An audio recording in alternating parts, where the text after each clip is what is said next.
来说是非常重要的。我们可以通过饮食来达到，这是有根据的。中医一向讲究药食同源，很重视通过调节饮食提高人体的抗病能力，因此通过养肺气来达到提高免疫功能的食疗效果是值得肯定的。现在为大家介绍生活中3种常见的清肺润肺食物。鸭血，动物的血液有利肠通便的作用，可以清除肠腔的沉渣浊垢。大家好，如果你有腰腿疼、脖子疼等问题，请关注我的微信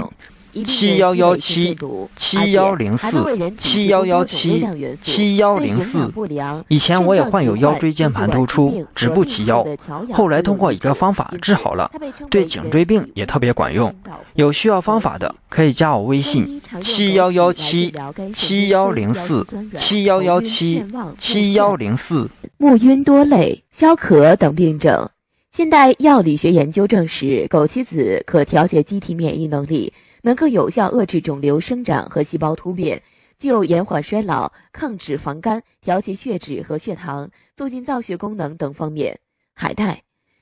所含的胶质能够促进体内的放射性物质随同大便排出体外，从而减少放射性物质在人体内积聚，达到减少放射性疾病发生的效果。生活中还有很多清肺润肺的